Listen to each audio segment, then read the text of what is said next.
السلام علیکم ورحمۃ اللہ وبرکاتہ۔ فجر کی نماز صرف ایک عبادت ہی نہیں بلکہ برکت بھی ہے، رحمت بھی ہے، سکون بھی ہے اور جنت کی کنجی بھی ہے۔ فجر کا وقت یہ وہ گھڑی ہے کہ جس میں پوری دنیا سو رہی ہوتی ہے، لیکن اللہ تبارک و تعالیٰ کے کچھ مخصوص بندے اور اللہ تبارک و تعالیٰ کے نیک بندے اس وقت اٹھ کر کے اپنے بستروں کو چھوڑ کر مسجد کی طرف اپنا رخ کرتے ہیں، وضو کرتے ہیں اور اللہ تبارک و تعالیٰ کے حضور کھڑے ہو جاتے ہیں۔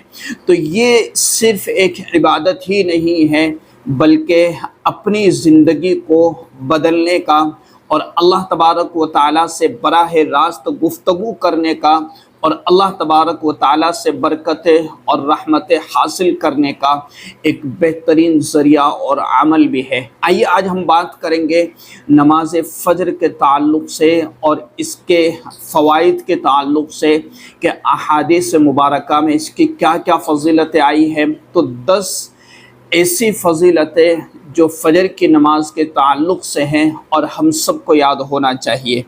اللہ کے نبی صلی اللہ علیہ وسلم نے ارشاد فرمایا، جو شخص فجر کی نماز ادا کرے وہ اللہ کی حفاظت میں آ جاتا ہے۔ یہ صحیح مسلم کی روایت ہے۔ اللہ کے رسول صلی اللہ علیہ وسلم نے فرمایا کہ جس نے فجر کی نماز ادا کی تو وہ اللہ کی حفاظت میں آ جاتا ہے۔ دوسری حدیث مبارکہ ہے، تم لوگ فجر اور عصر کی نماز کی پابندی کرو کیونکہ جو ان کی حفاظت کرے گا وہ جنت میں داخل ہوگا۔ عصر کی نماز اور فجر کی نماز، ان دو نمازوں کی پابندی کرنے والا اللہ تبارک و تعالیٰ اس کو جنت میں داخلہ نصیب فرمائے گا۔ اسی طریقے سے تیسری حدیث مبارکہ ہے، اللہ کے رسول صلی اللہ علیہ وسلم نے ارشاد فرمایا، جو دو ٹھنڈی نمازیں یعنی فجر اور عصر ادا کرے گا وہ جنت میں داخل ہوگا۔ یعنی دو ٹھنڈی نمازوں سے مراد ایک فجر کی نماز ہے جو صبح بالکل ایک دم ٹھنڈے موسم اور ٹھنڈے وقت میں پڑھی جاتی ہے، اور ایک عصر کی نماز جو ٹھنڈے وقت میں پڑھی جاتی ہے۔ تو ان دونوں نمازوں کو پابندی کے ساتھ پڑھنے والا جنت میں داخل ہوگا۔ ایسا نہیں کہ ظہر کی نماز معاف ہو گئی، مغرب کی معاف ہو گئی، عشاء کی معاف ہو گئی، بلکہ ہر نماز کی اپنی اپنی جگہ ایک الگ فضیلت ہے اور ان کو ادا کرنا ایک فریضہ ہے ایک مسلمان پر، ایک ایمان والے پر۔ جو شخص ایک نماز کو ترک کر دیتا ہے، چھوڑ دیتا ہے، تو گویا کہ وہ اللہ کے غصے کو دعوت دیتا ہے، اللہ کے غصے کو دعوت دے رہا ہے۔ تو نماز کا چھوڑنا بہت بڑا گناہ اور اللہ کے غضب کو دعوت دینا ہے۔ اسی طریقے سے چوتھی حدیث مبارکہ ہے کہ فجر اور عصر کی نماز کو چھوڑنے والے جنت سے محروم رہیں گے۔ اور ایک اور حدیث مبارکہ میں ہے کہ فجر کی 2 رکعات سنتیں دنیا و ما فیہا سے بہتر ہے۔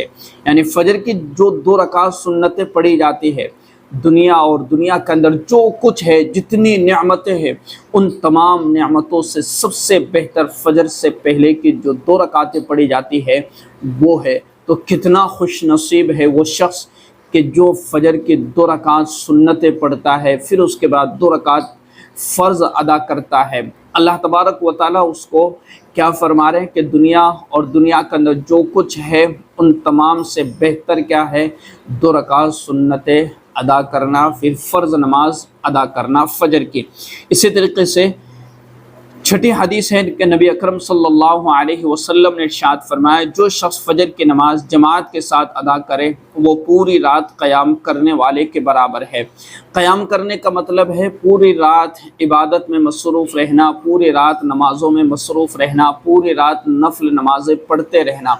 جس نے فجر کی نماز جماعت کے ساتھ پڑھی، یا جو خواتین ہیں جنہوں نے فجر کی نماز اپنے وقت پر ادا کی، تو ایسا ہے گویا کہ انہوں نے پوری رات اللہ کی عبادت کی، پوری رات اللہ کے سامنے کھڑے رہے۔ اتنی بڑی فضیلت ہے فجر کی نماز ادا کرنے پر، لیکن ہم بات بات پر نماز فجر کو چھوڑ دیا کرتے ہیں۔ اسی طریقے سے اللہ کے رسول صلی اللہ علیہ وسلم نے ارشاد فرمایا، فجر کی نماز میں رات اور دن کے فرشتے حاضر ہوتے ہیں۔ 8ویں حدیث ہے کہ رسول اللہ صلی اللہ علیہ وسلم نے ارشاد فرمایا کہ فجر کی نماز کے بعد طلوع آفتاب تک ذکر میں مشغول رہنے والا شخص حج اور عمرے کے برابر اجر پاتا ہے۔ یعنی جو شخص فجر کی نماز ادا کرنے کے بعد اپنی جگہ پر بیٹھا رہے اور ذکر اور اذکار کے اندر مشغول رہے تو اللہ تبارک و تعالیٰ اسے حج اور عمرے کا ثواب عطا فرما دیتا ہے۔ اور پھر اس کے بعد اگر وہ 2 رکعت 4 رکعت اشراق کی پڑھ لیتا ہے تو نور علی نور ہے، اللہ تبارک و تعالیٰ اس کے لیے پورے دن کے لیے کافی ہو جاتا ہے۔ اللہ تبارک و تعالیٰ اس کی کفایت فرمائے گا، اس کی مدد فرمائے گا، اس کی حفاظت فرمائے گا، اس کے کاموں کو آسان کر دے گا۔ اسی طریقے سے 90 نمبر پر حدیث مبارکہ ہے کہ نبی اکرم صلی اللہ علیہ وسلم نے ارشاد فرمایا، شیطان رات کو انسان پر 3 گرہیں لگا دیتا ہے۔ اگر وہ فجر کے وقت جاگے، اللہ کا ذکر کرے، وضو کرے اور نماز پڑھے تو ساری گرہیں کھل جاتی ہے اور وہ چست اور خوش دل ہو جاتا ہے۔ یعنی جو صبح اٹھ جاتا ہے، وضو کرتا ہے، اللہ کا ذکر کرتا ہے، نماز فجر ادا کرتا ہے تو جو 3 گرہیں شیطان نے لگائی تھی وہ ساری گرہیں کھل جاتی ہے۔ 10ویں نمبر پر حدیث مبارکہ ہے، اللہ کے رسول صلی اللہ علیہ وسلم سے پوچھا گیا کون سا عمل سب سے بہتر ہے؟ آپ نے فرمایا نماز کو اس کے وقت پر ادا کرنا، یہ سب سے خوبصورت عمل اللہ کے رسول صلی اللہ علیہ وسلم نے فرمایا ہے۔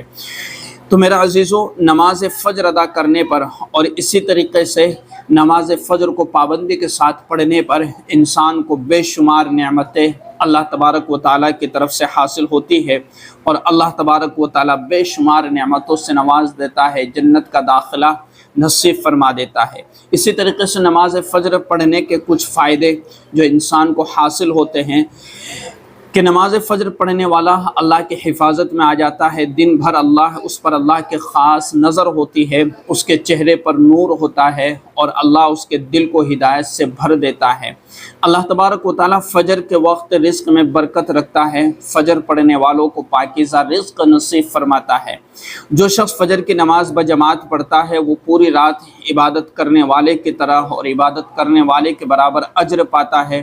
فجر کی نماز پڑھنے سے دل کو سکون ملتا ہے، اطمینان ملتا ہے، راحت ملتی ہے، ذہن کو تازگی ملتی ہے اور اس وقت فرشتے حاضر ہوتے ہیں اور نمازیوں کے لیے دعائیں کرتے ہیں۔ فجر کے وقت جاگنے اور وضو کرنے سے جسمانی صحت بہتر ہوتی ہے اور نیند کا غلبہ ختم ہو جاتا ہے۔ فجر کی نماز شیطان کی گرہیں توڑتی ہے، انسان چست حشاش بشاش اور دل سے خوش رہتا ہے۔ یہ نماز گناہوں سے دور کرتی ہے اور نیکیوں کی طرف راغب کرتی ہے۔ تو یہ کچھ فائدے میں نے آپ کے سامنے رکھے ہیں فجر کی نماز کے تعلق سے۔ تو میرا عزیزو، ہم سب کو کوشش کرنا چاہیے کہ ہماری نمازیں مکمل پابندی کے ساتھ، اہتمام کے ساتھ ہو اور تمام نمازوں کا اہتمام ہم کریں۔ جب ہم تمام نمازوں کا اہتمام کریں گے تو پھر ہمارے اوراد و وظائف کے اندر بھی طاقت آئے گی، جان آئے گی اور ہماری زندگی کے مسائل بھی حل ہوں گے۔ ہم نمازیں چھوڑ دیتے ہیں اور پھر ادھر ادھر کے وظائف کے چکر میں پڑ جاتے ہیں، جس کی بنیاد پر ہماری زندگی کے مسائل حل ہوتے ہوئے ہمیں نظر نہیں آتے۔ ہم فرض عمل کو تو چھوڑ دیتے ہیں اور نوافل کا اہتمام کر لیتے ہیں، تہجد کا اہتمام کر لیتے ہیں۔ تو ہمیں سب سے پہلے فوکس اور اپنے لیے ضروری جو سمجھنا ہے وہ فرض نماز ہے، یہ کسی بھی حال میں کسی بھی طرح معاف نہیں ہے۔ اس کا اہتمام کرے، اس کے مسائل کو سمجھے، اس کے مسائل کو سیکھنے کی کوشش کرے، نمازوں کو سیکھنے کی کوشش کرے۔ ہماری کچھ کبھی کوتاہی رہ جائے تو اس کو دور کرنے کی کوشش کرے، اور اگر آپ اس تعلق سے کمنٹ کریں گے تو انشاءاللہ میں ضرور آپ کو مکمل نماز سکھانے کی کوشش کروں گا۔ السلام علیکم ورحمۃ اللہ وبرکاتہ۔